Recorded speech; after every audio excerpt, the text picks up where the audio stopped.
Hey everybody, welcome back to Joe's Top 10 list worldwide, where we explore the craziest, most fascinating corners of the world.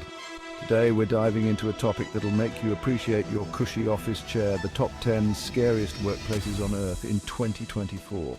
We're talking about workplaces with a history soaked in danger, where fear is a constant companion. Think about it.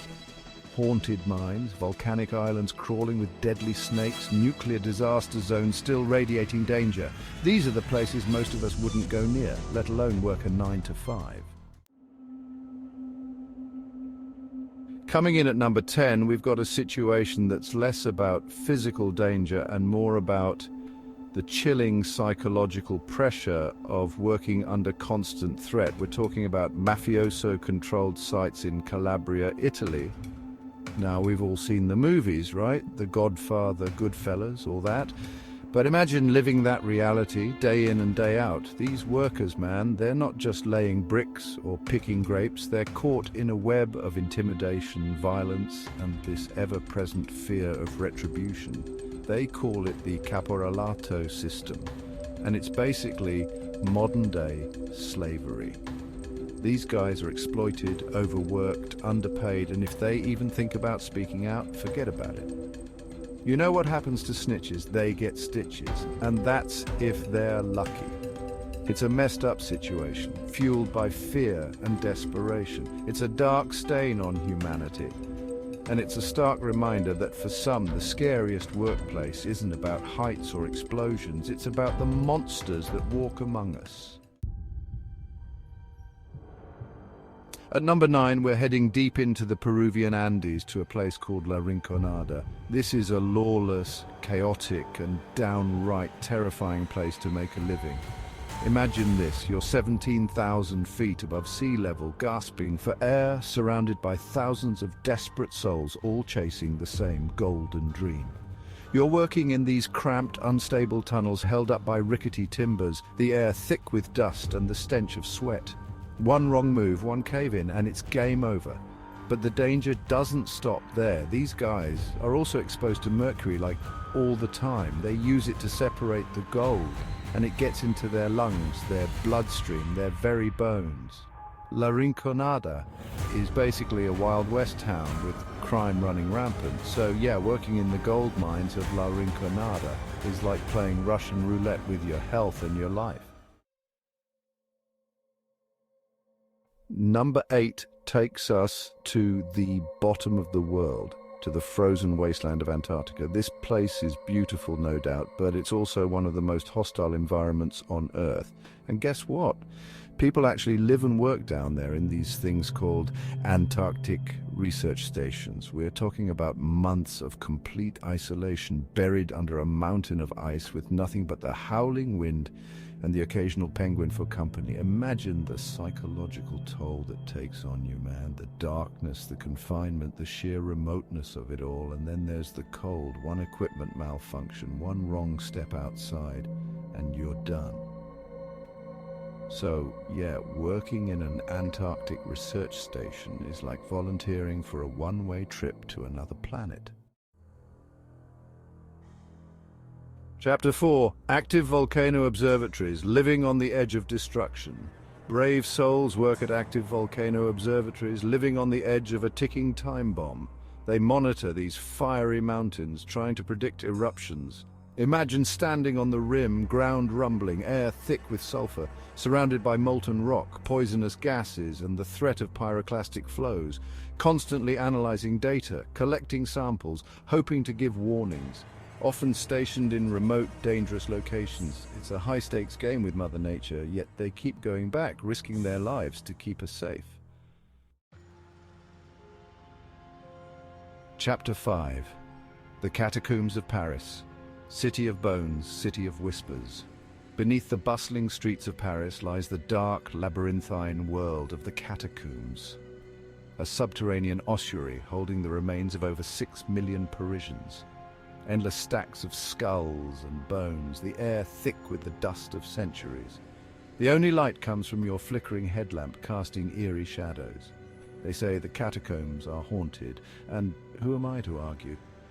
Workers report strange noises, unexplained cold spots, and the feeling of being watched. Chapter 6. Deep-sea oil rigs, metal islands in a stormy sea. We're heading out to sea to the massive, isolated structures known as deep-sea oil rigs. These are like metal islands in a vast, unforgiving ocean, home to some of the toughest workers. Imagine being miles from shore, the rig swaying beneath your feet as waves crash.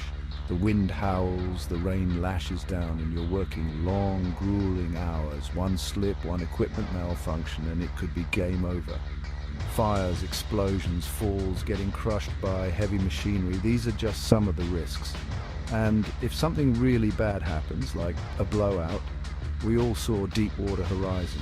So yeah, working on a deep-sea oil rig is not for the faint of heart. Coming in at number 4, we're climbing to the highest point on Earth, to the majestic, deadly slopes of Mount Everest. Now, most people, they see Everest as this ultimate challenge, this test of human endurance. But for some, it's just another day at the office. We're talking about the Sherpa people, the unsung heroes of Everest, who risk their lives every climbing season, hauling gear, setting up camps, guiding climbers to the summit and back down again. These guys are tough, man. They're used to the thin air, the treacherous ice falls, the ever-present threat of avalanches. And it's not just the physical dangers either. There's the altitude sickness, the hallucinations, the sheer mental fortitude it takes to keep going when every cell in your body is screaming at you to stop. It's a hard life, a dangerous life, and yet they do it year after year. Chapter 9, Snake Island, where every step is a gamble with death. At number 2, we're heading to a place that'll make your skin crawl. Snake Island, or Ilha de Queimada Grande, off the coast of Brazil. Now, this island is basically a giant snake pit home to thousands of golden lancehead vipers, one of the most venomous snakes on the planet. We're talking about a snake so deadly its venom can melt human flesh. And there are so many of them on this island, it's estimated there's one snake for every square meter. That's right, you can't take a step without risking a potentially fatal encounter. Most people wouldn't go near this island, and for good reason, but there are a few brave souls who actually have to work there. So yeah, if you're looking for a terrifying workplace that'll give you a newfound appreciation for your desk job, well, look no further. Chapter 10, Fukushima Daiichi nuclear power plant, confronting the ghosts of a nuclear nightmare. And finally, our number 1 scariest workplace on Earth in 2024 is a place that needs no introduction, the Fukushima Daiichi nuclear power plant. Now, we all remember the images, the devastation, the sheer terror of that day in 2011 when the tsunami struck, triggering one of the worst nuclear disasters in history. And while the world has moved on, the people of Fukushima are still living with the consequences. And some of them are working there right now at the very epicenter of the disaster.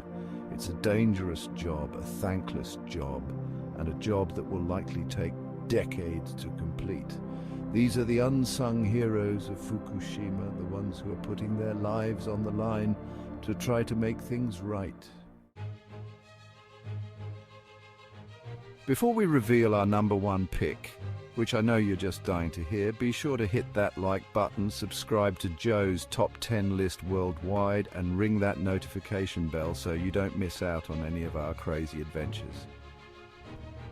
We've journeyed to some of the most terrifying workplaces on Earth, from the depths of the ocean to the summit of Everest, from the heart of a nuclear disaster zone to an island crawling with deadly snakes.